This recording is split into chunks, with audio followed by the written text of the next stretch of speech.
Assalamualaikum warahmatullahi wabarakatuh. Selamat pagi anak-anak semua, khususnya kelas 10, baik kelas 10 bulan, IPA bulan, IPA reguler maupun kelas 10 IPS. Alhamdulillah, pada pagi hari ini kita dapat bertemu kembali dalam pembelajaran daring karena situasi pandemi yang belum berakhir. Mau tidak mau kita bertemu bertatap muka dengan layar. Oleh sebab itu kita pesan pada anak-anak jaga kesehatan, jaga daya tahan tubuh dengan makanan bergizi, olahraga yang rutin, jangan lupa cuci tangan, sering-sering cuci tangan pakai sabun, dan jika keluar rumah pakailah masker. Semoga dan usaha ikhtiar lahir itu kita dijauhkan dari wabah ini. Anak-anakku semua yang saya cintai dan saya banggakan, memasuki semester genap tahun pelajaran 2020-2021. Untuk pelajaran PPKN kita akan mempelajari 3 kompetensi, yaitu terkait dengan integrasi nasional dalam Bingkai Bhinneka Tunggal Ika. Kemudian yang kedua terkait dengan ancaman terhadap negara Indonesia. Dan yang ketiga terkait dengan wawasan Nusantara dalam konteks Negara Kesatuan Republik Indonesia. 3 kompetensi dasar tersebut yang akan kita pelajari selama 1 semester. Dan apabila masih dalam kondisi seperti ini, setiap kompetensi akan kami bagi 2 pertemuan. Jadi 2 pertemuan adalah 1 kompetensi dasar. Anak-anakku semua yang saya cintai dan saya banggakan, untuk semester 2 ini kita akan membicarakan terkait dengan nilai-nilai yang berhubungan dengan bagaimana kita berbangsa dan bernegara. Jadi kita menjadi bangsa Indonesia ini patut kita syukuri. Karena apa? Karena bangsa Indonesia yang pada kenyataannya dalam realitasnya adalah berbeda-beda, beraneka ragam dalam segala hal, bisa menyatu menjadi bangsa Indonesia. Sehingga bangsa Indonesia tidak terlepas dari adanya ancaman-ancaman. Oleh sebab itu, kita sebagai warga negara punya kewajiban untuk mempertahankan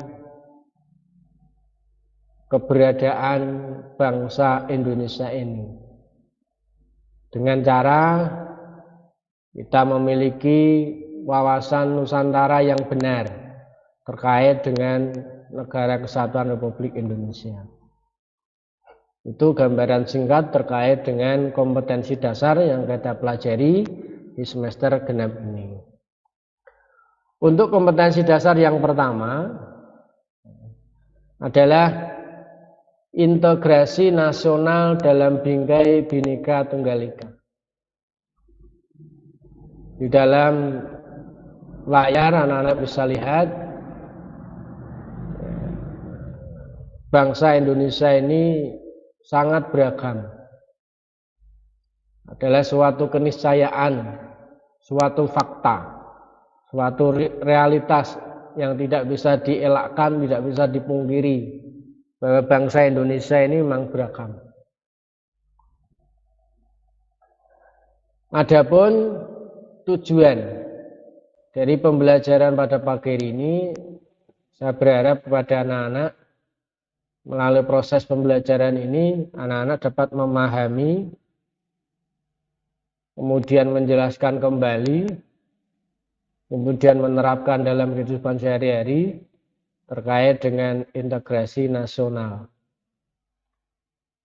Adapun materi yang akan kita pelajari pada kompetensi yang pertama ini yaitu ada 6. Yang pertama adalah terkait dengan kebinekaan bangsa Indonesia. Yang kedua terkait dengan konsep integrasi nasional. Dan yang ketiga terkait dengan faktor pembentuk integrasi nasional. Yang keempat, sikap positif terhadap integrasi nasional. Yang kelima, tantangan dalam menjaga keutuhan negara kesatuan Republik Indonesia. Dan yang keenam, peran serta warga negara dalam menjaga persatuan dan kesatuan bangsa. Namun untuk hari ini, atau pertemuan kali ini, kita akan membahas 3 materi, yaitu terkait dengan kebinekaan, konsep integrasi, dan faktor pembentuk integrasi nasional. Untuk 3 materi berikutnya, kita pelajari di pertemuan selanjutnya. Anak-anak semua yang saya cintai dan saya banggakan, terkait dengan kebinekaan bangsa Indonesia, ya, seperti tadi yang sudah saya sampaikan, bahwa sudah menjadi suatu keniscayaan bahwa bangsa Indonesia ini adalah bangsa yang beragam dalam banyak hal, baik dari segi agama. Bangsa Indonesia, ya, ini agamanya sangat banyak sekali. Ada yang beragama Islam, ada yang beragama Katolik, ada yang beragama Kristen, ada yang beragama Hindu, Buddha, Konghucu, bahkan ada aliran kepercayaan Kejawen, Dharma Gandul, dan lain sebagainya. Itu dari segi agama dan kepercayaan. Dari suku bangsa, ini juga sangat banyak sekali. Bahkan dalam ilmu sosiologi, kalau tidak salah, suku bangsa Indonesia ini di jumlah 714 atau 716-an suku bangsa. Maka menjadi suatu hal yang istimewa ketika berbagai macam suku bangsa, bahkan ratusan, disatukan menjadi sebuah negara Indonesia. Mungkin bisa kita bandingkan di negara Arab. Di negara-negara Arab itu suku bangsanya satu, bangsa Arab. Tapi dipecah-pecah menjadi puluhan negara. Berbeda dengan Indonesia. Beratus-ratus suku bangsa disatukan menjadi satu negara, yaitu negara Indonesia. Maka menjadi suatu hal yang istimewa bagi bangsa Indonesia. Kemudian budaya. Jadi masing-masing suku bangsa ini memiliki budaya yang berbeda-beda. Ya, mulai dari Aceh, ya,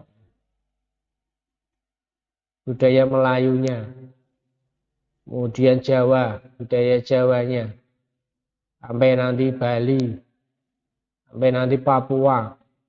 Ini budayanya memiliki beragam banyak budaya. Kemudian ras ini juga banyak sekali. Makanya dari bentuk fisik penduduk Indonesia atau rakyat Indonesia ini berbeda-beda.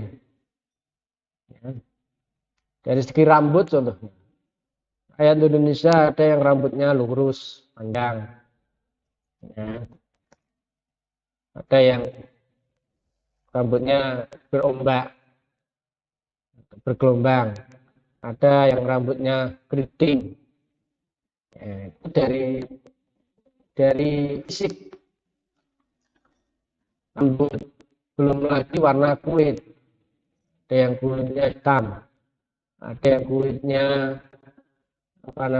sawo matang, ada yang kulitnya agak putih, dan sebagainya. Itu menunjukkan bahwa bangsa Indonesia terdiri dari bermacam ras.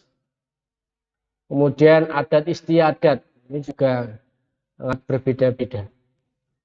Makanya di Indonesia ini memang kaya akan budaya adat istiadat.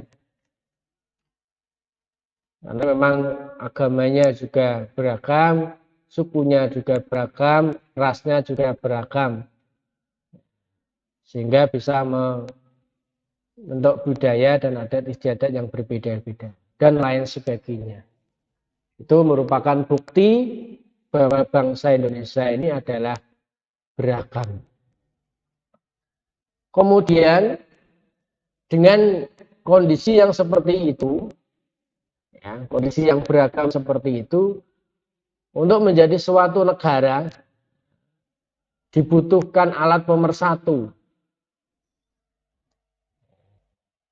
Dan alat pemersatu itu diantaranya adalah yang pertama adalah kita punya semboyan Bhinneka Tunggal Ika. Jadi berbeda-beda tetapi tetap satu tujuan. Walaupun banyak perbedaan di antara kita, tapi kita tetap satu. Kemudian pemersatu yang kedua yaitu dasar negara Pancasila. Dasar negara Pancasila. Di Pancasila ini sebagai pemersatu bangsa Indonesia. Jadi beragam agama, beragam budaya, beragam suku, beragam adat istiadat. Ya. Ini disatukan oleh Pancasila yang sudah menjadi konsensus pendiri bangsa menjadi dasar negara Indonesia. Kemudian yang ketiga adalah bendera kebangsaan merah putih. Merah putih. Ini merupakan bendera kebangsaan bangsa Indonesia. Kemudian yang keempat, Garuda sebagai lambang negara. Kemudian yang kelima adalah lagu-lagu kebangsaan. Lagu kebangsaan Indonesia Raya dan lagu-lagu perjuangan yang lainnya. Itu merupakan alat-alat pemersatu bangsa Indonesia yang beragam kemudian menyatu menjadi bangsa Indonesia. Kemudian selanjutnya, bagaimana kita mengaktualisasikan nilai-nilai Bhinneka Tunggal Ika.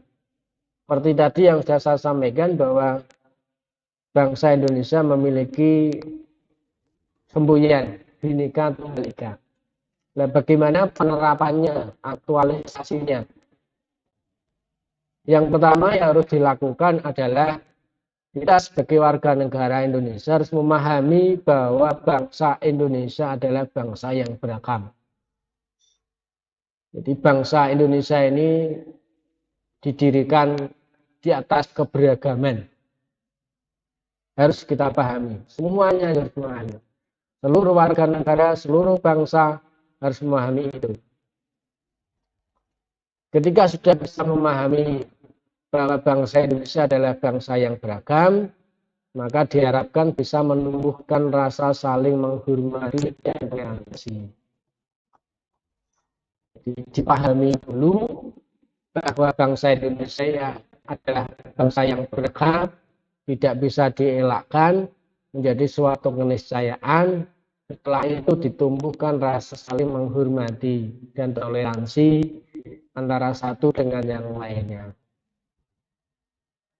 Dalam kondisi bangsa Indonesia yang beragam, mau tidak mau pasti akan terjadi perbedaan-perbedaan. Sehingga harus kita tumbuhkan rasa saling menghormati dan toleransi.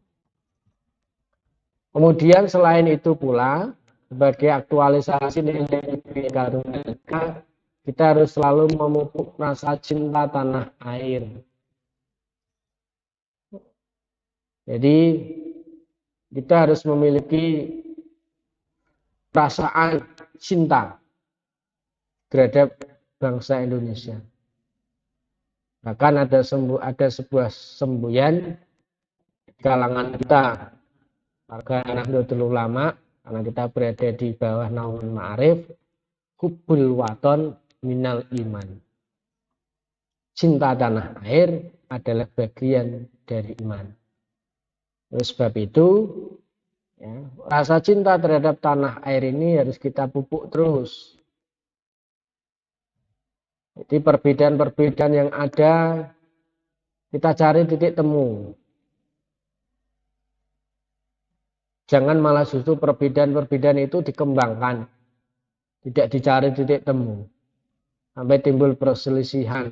Ini akan berbahaya bagi keutuhan bangsa dan negara. Itu terkait dengan aktualisasi nilai-nilai Bhinneka Tunggal Ika.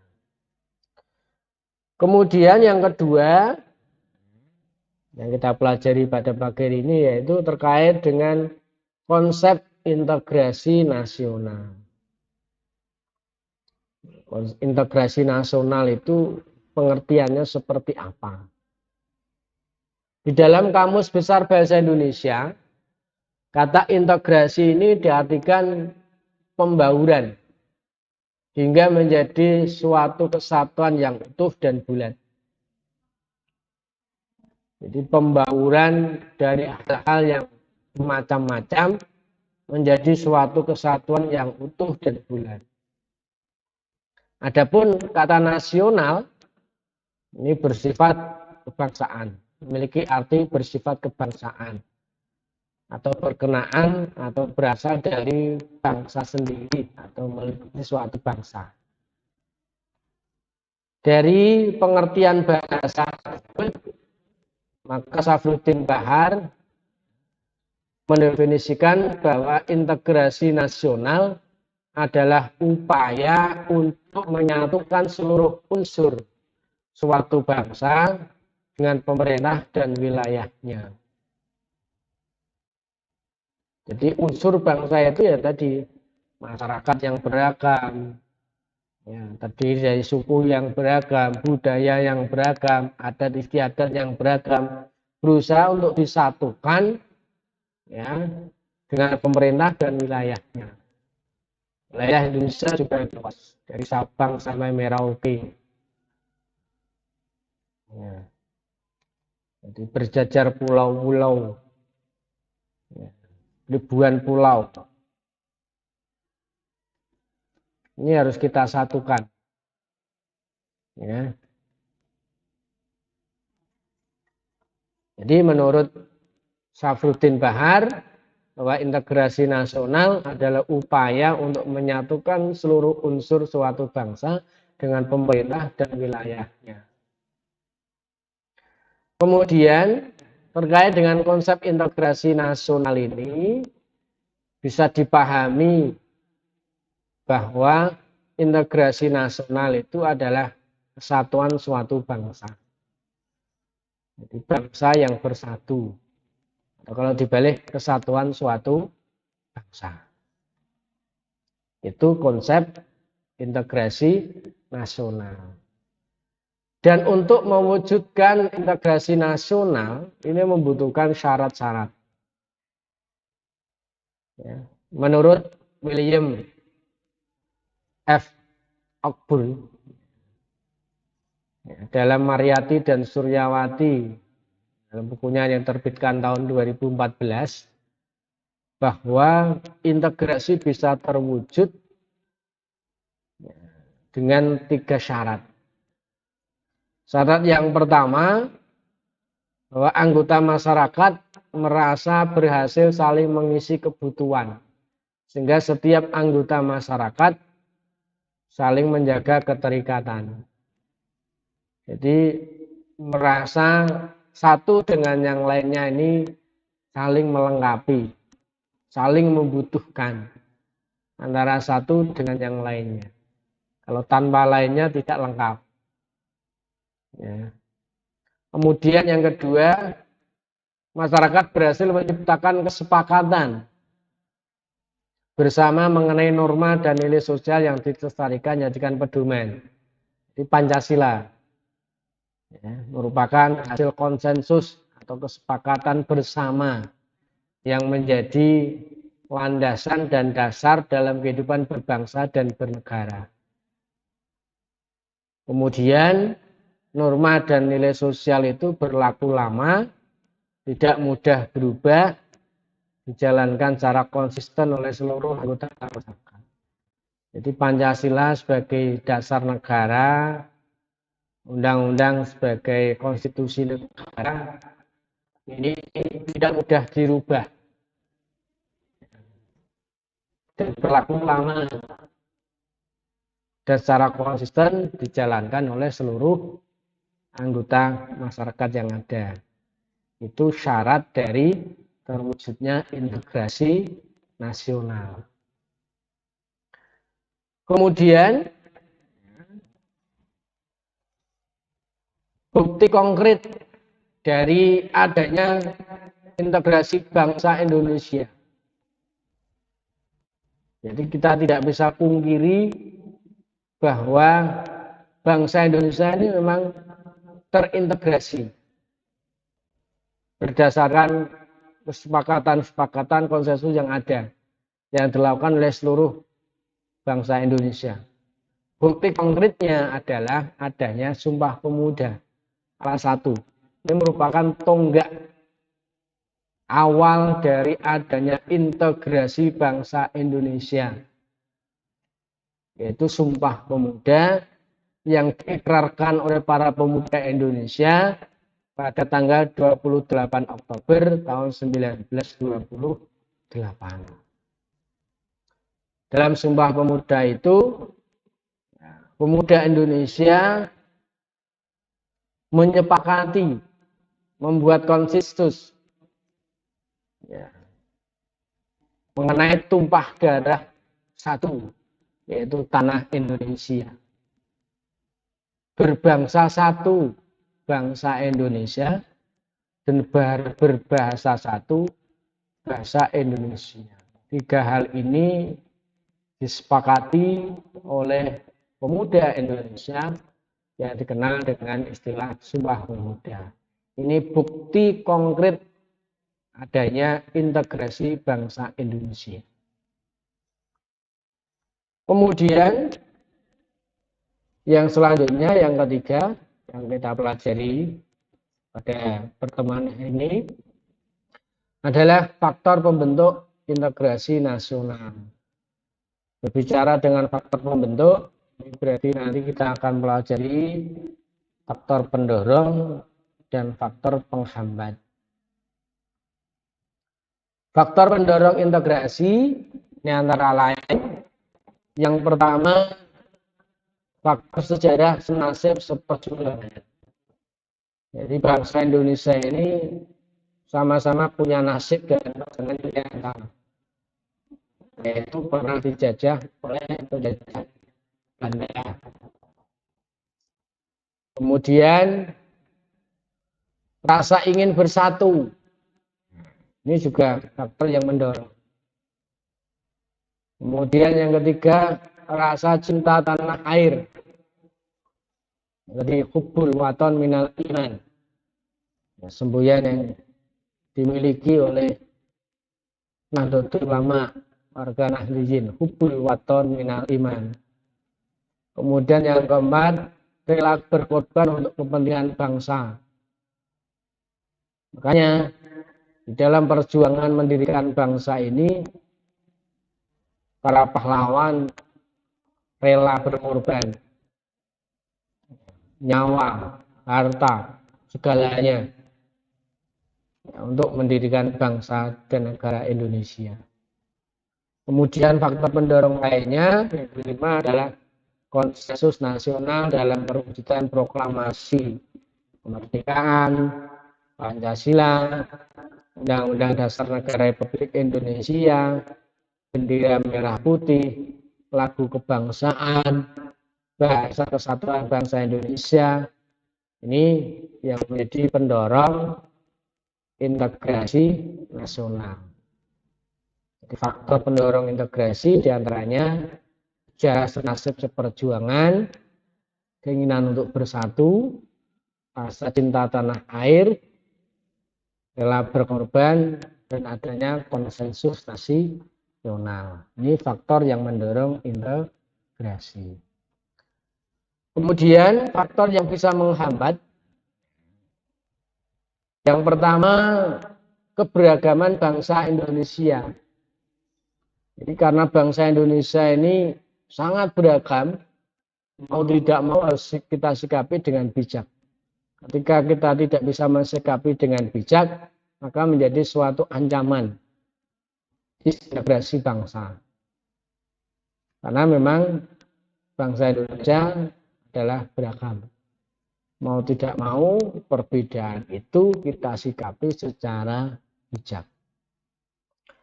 Kemudian faktor penghambat integrasi lainnya, luas wilayah. Jadi seperti tadi yang saya sebutkan, bahwa Indonesia ini terdiri dari negara kepulauan, terdiri dari ribuan pulau. Ya. Sehingga antara satu yang lainnya ketika berinteraksi harus melewati, menyeberangi lautan. Ya. Ini menjadi suatu penghambat integrasi nasional. Kemudian yang ketiga, adanya ancaman dan tantangan yang merongrong persatuan kesatuan baik dari dalam maupun luar negeri. Jadi terkadang bagian dari bangsa Indonesia ini ada yang merasa paling benar. Ada sedikit yang tidak sepakat dengan konsensus yang telah disepakati. Ini merupakan ancaman dan tantangan yang harus kita selesaikan. Kemudian yang bisa menjadi penghambat pula yaitu ketimpangan pembangunan. Di perkotaan dan desa pembangunan tidak merata, ini bisa menjadi penghambat. Kemudian masalah SARA. Jadi kadang ada singgungan antar pemeluk agama, antar suku. Ini harus kita selesaikan. Karena ini merupakan penghambat integrasi. Kemudian gerakan separatis, kelompok-kelompok bersenjata, serta demonstrasi anarkis ini juga menjadi penghambat integrasi. Maka ancaman, kemudian tadi besarnya ketimpangan, masalah SARA, gerakan separatis dan demonstrasi anarkis ini harus kita selesaikan secara bijak. Kemudian munculnya etnosentrisme atau menonjolkan kelebihan budayanya sendiri dan menganggap rendah budaya yang lain, membanggakan yang berlebihan budayanya hingga menganggap budaya yang lain rendah. Ini juga menjadi penghambat dari adanya integrasi bangsa. Itu tadi faktor pendorong dan penghambat dari integrasi nasional. Anak-anakku semua yang saya cintai dan saya banggakan, itulah tadi 3 subkompetensi yang sudah kita pelajari. Pada intinya kita harus memahami bahwa bangsa Indonesia ini adalah bangsa yang beragam. Beragam dalam agama, ras, suku bangsa, budaya, dan masih banyak hal lainnya yang berbeda-beda. Oleh sebab itu, kita harus pahami hal itu. Kemudian setelah itu kita berusaha untuk saling menghormati perbedaan-perbedaan yang ada. Kemudian kita pupuk rasa cinta tanah air, rasa nasionalisme, sehingga bangsa ini akan bisa terintegrasi menjadi bangsa Indonesia yang utuh, yang kokoh. Hambatan-hambatan yang ada, baik itu konflik antar kelompok, perbedaan-perbedaan pendapat, harus kita selesaikan secara bijak demi untuk menjaga keutuhan, persatuan, dan kesatuan bangsa. Anak-anakku semua yang saya cintai dan saya banggakan, dan untuk membuktikan anak-anak aktif dalam pembelajaran daring ini, saya harapkan anak-anak bisa menjawab 3 pertanyaan. Yang pertama adalah bagaimana Anda mengaktualisasikan nilai-nilai Bhinneka Tunggal Ika di lingkungan madrasah. Supaya diberi contoh bagaimana anak-anak bisa mengaktualisasikan atau menerapkan nilai-nilai Bhinneka Tunggal Ika di lingkungan madrasah. Kemudian yang kedua, jelaskan mengapa integrasi nasional sangat penting bagi bangsa Indonesia. Yang ketiga, sebutkan 3 contoh konkret konsensus integrasi bangsa Indonesia selain Sumpah Pemuda.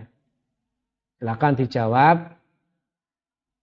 di buku tugas, kemudian hasil kerjaan anak-anak foto, dan kirim ke nomor WA saya, yaitu 082 133 107 405.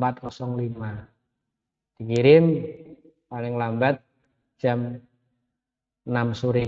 Saya tunggu tugasnya,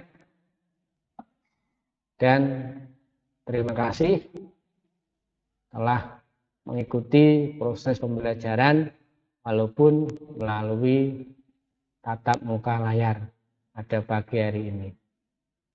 Terima kasih. Apabila ada kekurangan mohon maaf. Akhirul kalam. Assalamualaikum warahmatullahi wabarakatuh. Salam sejahtera.